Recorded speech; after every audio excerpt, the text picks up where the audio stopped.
sainte de Jérusalem, le professeur Vital Kamerhe, un bon croyant chrétien, a fait un pèlerinage de prière pour la paix en République démocratique du Congo dans des lieux historiques du christianisme, à la Sainte Sépulcre, tombe de Jésus-Christ de Nazareth. Le speaker de la Chambre basse du Parlement s'est agenouillé devant la pierre de l'onction, pierre où le corps de Jésus-Christ fut lavé et embaumé avant d'être mis au tombeau. Temps fort de ces pèlerinages, c'est la prière faite dans la tombe de Jésus-Christ, située dans l'église du Saint-Sépulcre, sur le mont Golgotha, et la méditation faite devant les murs de lamentation, situés à l'esplanade du temple de Jérusalem, lieu considéré par les Juifs comme le plus proche du Saint des Saints et le plus saint pour la prière. Le front scientifique ouvert contre l'agression rwandaise, je l'ai dit à l'ouverture de ce journal, professeurs d'université, chercheurs, historiens se sont réunis pendant 3 jours à Kinshasa dans un colloque pour tenter d'examiner les causes profondes de la guerre d'agression imposée par le Rwanda. Ces travaux ont été clôturés par la première ministre Judith Suminwa. Plus de précisions avec Chinondondo, Patrick Kodjokoku et Pompomba. Ce colloque qui a réuni intellectuels, scientifiques et étudiants sur la sauvegarde de la souveraineté et de l'intégrité territoriale du pays a permis d'aborder les multiples facettes de la guerre économique imposée par le régime rwandais.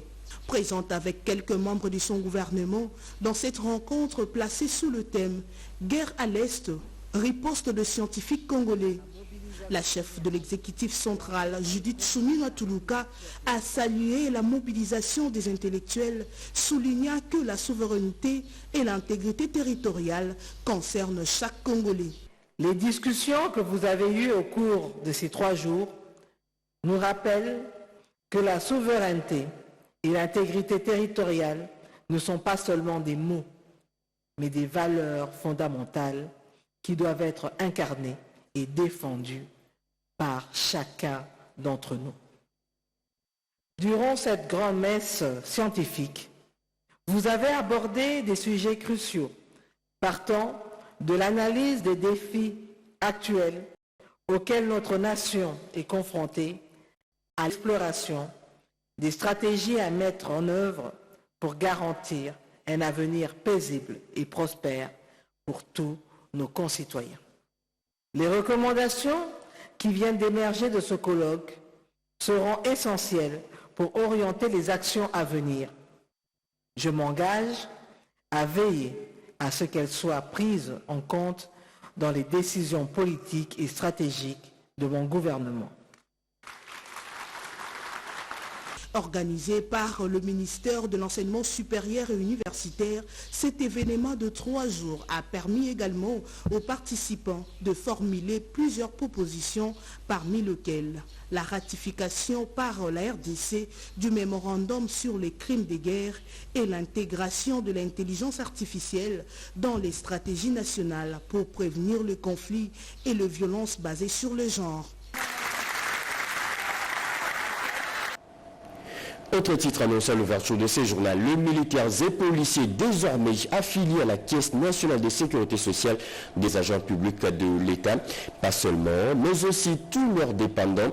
La prise en charge de risques professionnels, notamment les accidents de travail et les maladies, sont garantis pour ces hommes et femmes qui servent sous les drapeaux. Décision prise par le vice-premier ministre en charge de la fonction publique. Nadine Foutouka nous explique. Hommes et femmes des troupes militaires et de la police nationale ont fait honorer. Ils sont désormais affiliés au régime de la Caisse nationale de sécurité sociale des agents publics de l'État. Ainsi en a décidé le ministre de la fonction publique, modernisation de l'administration et innovation du service public, Jean-Pierre Liaou. Ses compatriotes servant sous les couleurs nationales bénéficieront d'une retraite honorable liée au sacrifice de la sécurité nationale et de la prévention de l'intégrité territoriale. Leurs dépendants auront aussi droit à l'accès aux divers avantages relatifs à la prestation sociale. La prise en charge des risques professionnels consécutifs aux accidents de travail et aux maladies est aussi garantie aux bénéficiaires de ce régime de sécurité sociale.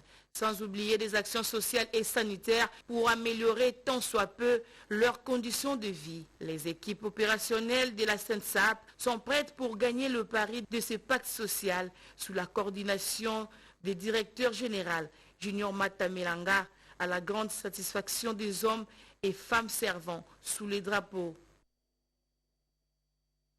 Véritable démonstration de force de milliers de dizaines d'habitants étaient présents à la place de Kisangani dans la province de la Chopo pour une mobilisation. Le vice-premier ministre en charge de la fonction publique Jean-Pierre Liao a mobilisé face à l'agression rwandaise. Sur place, il a aussi appelé à un enrôlement massif au sein de l'armée nationale. Plus de précisions avec Nadine Kilosho, Mokimaluma et Cédric Kenina. Devant une foule compacte sur la place de la poste de Kisangani, le vice-premier ministre, ministre en charge de la fonction publique Jean-Pierre Liao, mandaté par le chef de l'État Félix Antoine Tshisekedi Tshilombo, accompagné du ministre du Travail et les élus de la province orientale, a mobilisé la population boyonaise sur les enjeux de la guerre d'agression dont fait face la République démocratique du Congo dans la partie Est. Et là parce que président de la République, Fatou Benton, a beau qu'on négocie souveraineté à Congo, a beau côté kata 1 mm à beau alors il a bango, européen sabino, millimètre carré à tamote, yango kakabiso, yango kozomo na bitumba o bagaou. Et biso, et c'est une confiance. En réponse à la mobilisation et sensibilisation, la population de Kisangani a manifesté son adhésion totale au message du vice-premier ministre Jean-Pierre Liao, appelant au soutien du FRDC et du commandant suprême.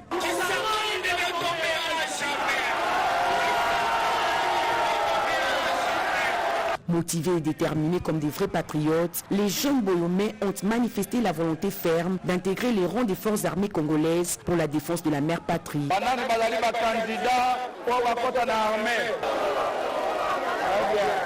Ville martyre, Kisangani dit non aux agresseurs et reste rangé derrière le chef de l'État et les FRDC pour la victoire finale. Exercice presque similaire pour le ministre du portefeuille, Jean-Lucien Boussa, lui poursuit sa tournée de mobilisation dans l'espace Grand Équateur.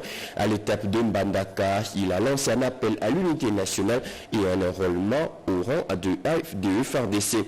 Edichana Katala nous en parle. Le ministre du portefeuille de l'État poursuit la campagne de mobilisation des Congolaises et Congolais contre l'agression rwandaise. Le samedi 8 mars 2025, Jean-Lucien Boussa Tongboa a été chaleureusement accueilli à Mbandaka, chef-lieu de la province de l'Équateur, où il a tenu un grand meeting populaire. S'adressant à cette marée humaine venue l'accueillir, ce membre du gouvernement souminois a dit venir comme émissaire du chef de l'État Félix Antoine Tshisekedi Tshilombo. Il a d'abord remercié toute la population de Mbandaka pour l'accueil chaleureux lui réservé avant de livrer un double message à l'assistance, l'unité des Congolaises et Congolais et l'enrôlement des jeunes dans les forces armées de la République démocratique du Congo. Le pays est en danger, un serpent a fait irruption dans notre maison. Il s'est installé à Goma et à Bukavu. Ce serpent s'appelle Kagame. Ils viennent pour voler nos richesses qu'ils pillent depuis plus de 30 ans à travers les guerres répétitives. Nous devons les chasser du territoire national. Voilà le premier message du président de la République que je vous transmets ce jour.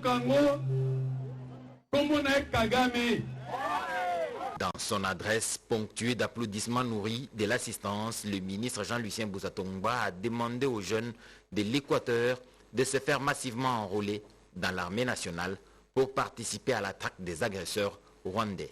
Ce message a été bien accueilli par les jeunes sur place. C'était en présence du responsable local de l'armée qui devra coordonner les opérations de recrutement de tous ceux qui ont accepté de servir sous le drapeau. Et face à l'agression rwandaise, c'est toute la nation qui se range derrière le chef de l'État, Félix Antoine Tshisekedi. Les membres du parti Juste Patriotes pour la République, membres de l'Union sacrée, viennent de hausser les tons. Ils disent non à tous les actes barbares commis par Kigali sur le sol congolais. Betty Amani et Fiston Wavingana étaient sur place. La situation qui prévaut dans la partie est de la République démocratique du Congo inquiète tous les citoyens du pays. des politiques aux personnalités de la société civile. Membre de l'Union sacrée, juste patriote pour la République, par son président national, honorable Grégoire Mirindi, condamne l'agression rwandaise et ses supplétifs de l'AFC 1-23. Nous devons élever la voix pour condamner la violation par le Rwanda du droit international qui consacre l'intangibilité territoriale des États dans les limites des frontières héritées de la colonisation. Nous condamnons également sans réserve les crimes odieux et lâches qui se commettent dans les provinces du Nord et du Sud-Kivu. Par la même occasion, Juste Patriote pour la République exprime son soutien au président de la République, au FARDC et Wazalendo. Nous exprimons tout notre soutien à son Excellence Félix Antoine Tshisekedi Tshilombo, chef de l'État, et lui assurons avec promptitude notre engagement dans les dynamiques visant à recouvrer les territoires occupés, liant des différents fronts de combat, politiques, diplomatiques, militaires, judiciaires et populaires. Nous exprimons notre appui et les rassurons d'ores et déjà de notre participation dans la campagne d'agrandissement de ces rangs par les recrutements. Sur la démarche de la CENCO et de l'ECC, l'honorable Grégoire Mirindi pose une question pertinente. Qui sera l'autorité d'exécution ou des garanties des acquis du pacte social? Diego Louis Tamboué, c'est lui, le nouveau coordonnateur de la cellule technique de coordination et de planification minière. Ce dernier vient de prendre le fauteuil de sa nouvelle fonction. Il a aussi déjà annoncé les grandes lignes de sa politique managériale. Cédric Inina nous en dit un peu plus. Elle est le point focal pour toute information ayant trait à la promotion du secteur minier en République démocratique du Congo.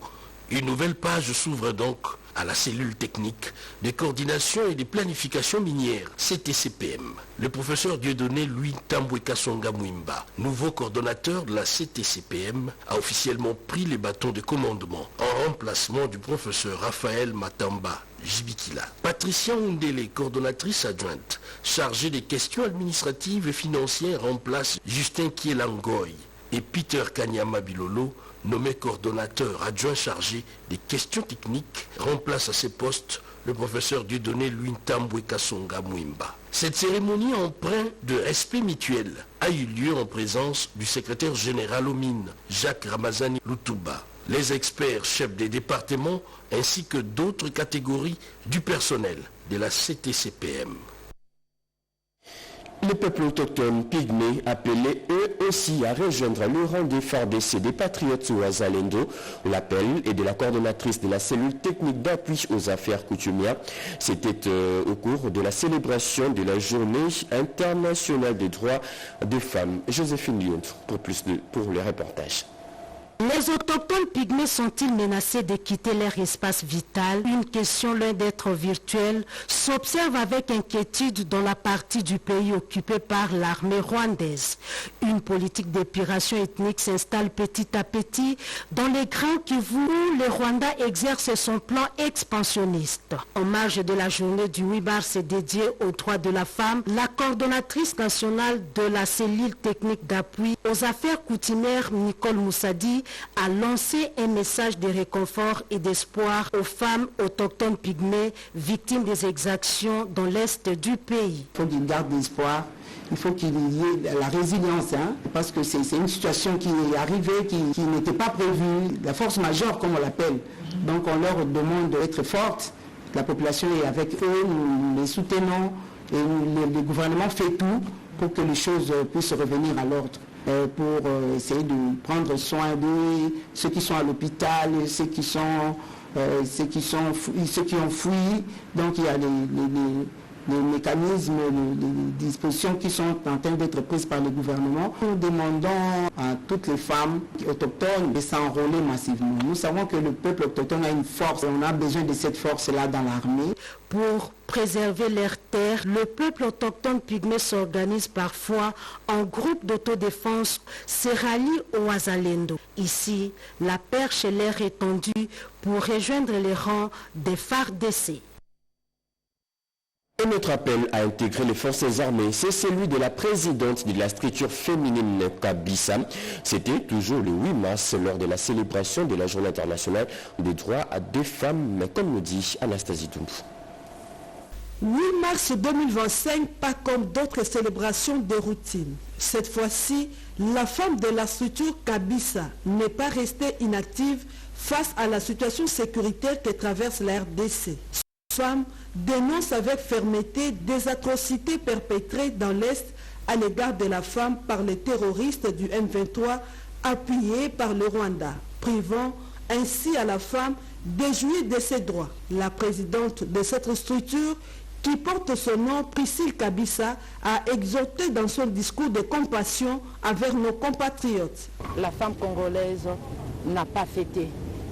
Le drapeau de la journée de la femme pour la femme congolaise est en berne à cause des atrocités qui se passent à l'est de notre pays. Comment pouvons-nous fêter? La République démocratique du Congo a plutôt un sentiment de révolte qui est né de chacune de femmes conscientes pour se lever, pour combattre par la prière, par des conférences, par des réactions sur la toile, pour soutenir le Wazalendo et le FARDC qui sont au front et soutenir les chefs de l'État. Elle s'engage également dans cette démarche d'éveil patriotique en mobilisant les jeunes filles à intégrer l'armée en vue de renforcer nos FARDC et Wazalendo dans le front contre l'ennemi. Priscille Kabisa a exhorté les femmes à plus faire usage des réseaux sociaux pour sensibiliser davantage les compatriotes à soutenir le chef de l'État Félix-Antoine Tshisekedi Tshilombo dans ses combats et efforts entrepris pour le rétablissement de la paix dans l'Est. 8 mars, on en parle encore. Les épouses et veuves de militaires ont aussi célébré la Journée internationale des droits des femmes. Elles ont organisé une messe d'action de grâce pour la paix et au soutien au FARDC et Wazalendo. Parmi les invités de cette journée, la ministre des Affaires sociales Aziza Mounana, comme nous dit Edith Chala dans ce reportage. À l'occasion de la célébration de la Journée internationale des droits des femmes, le 8 mars 2025, au chapiteau de l'état-major général des forces armées au camp Kokolo, organisé par l'Association des épouses militaires, veuves militaires et personnel militaire féminin, l'accent a été mis sur la prière pour la paix en soutien aux forces armées de la RDC, au Wazalendo et aux victimes de la guerre dans l'est de la RDC. Pendant la prédication, les femmes ont été exhortées à prier pour le pays. Le chef de l'État Félix-Antoine Tshisekedi Tshilombo, les membres du gouvernement, toutes les institutions, ainsi que pour les forces armées de la RDC, du Wazalendo et des victimes de l'Est du pays, pour que la paix durable revienne. Pour la présidente de l'association, la victoire de la RDC n'est pas loin. En qualité d'invité d'honneur, Nathalie Aziza Mounana insiste sur la prière en faveur des FARDC de Wazalendo pour une victoire certaine. De partager la journée d'aujourd'hui avec le corps militaire, plus particulièrement les femmes, non seulement les femmes, mais les premières engagées dans l'armée, les épouses militaires et les veuves militaires. C'est une journée qui doit nous interpeller parce qu'en 8 mars 2025 qui est spécial. Il y a ces joies et ces douleurs. Nous savons que dans le Grand Kivu, nous perdons nos jeunes filles, nous perdons nos mamans. Et je les ai dédiés la journée d'aujourd'hui. Ils ne sont pas seuls, ils sont avec nous. Par sa participation à la prière pour la paix dans l'Est en ce jour du 8 mars, Nathalie Aziza Mounana rend hommage à toutes les femmes extraordinaires militaires. Des sacs de farine, des riz, des tomates, l'huile et autres biens de première nécessité remis aux enfants de l'orphelinat Eben à Kinshasa. C'est un don d'un groupe d'avocats et autres donateurs qui ont aussi condamné l'agression rwandaise, un geste des cœurs posé le 8 mars dernier. C'est un reportage de Keren Kankolongo rendu par Mami Katima. D'entrée des Jeux, les organisateurs de cette cérémonie ont réitéré leur soutien à l'initiative d'un gouvernement de cohésion nationale. Cette initiative du chef de l'État vise à rassembler tous les Congolais autour de la paix, le développement et la sécurité. Monsieur Angue Mwamba Serge a saisi l'occasion de la Journée internationale des droits des femmes pour poser un geste de cœur à l'endroit des enfants pensionnaires de l'orphelinat Eden. Chers enfants, sachez que vous n'êtes pas seuls. Vous faites partie d'une grande famille qui se soucie de vous. Et pour ces dons et vivres devant vous, nous espérons vous apporter un peu de réconfort, de joie et de soutien dans votre quotidien. Votre sourire et votre espoir sont notre plus grande motivation.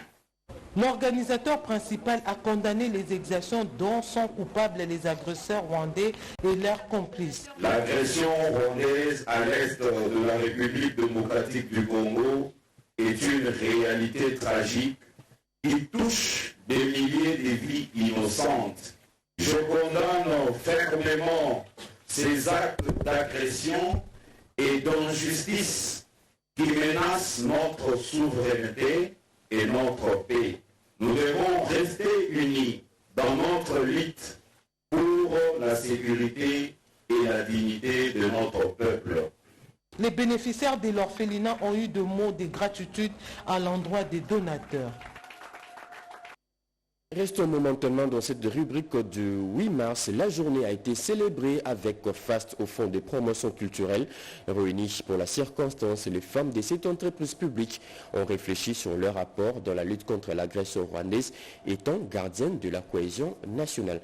Gaëtan Magalano était sur place.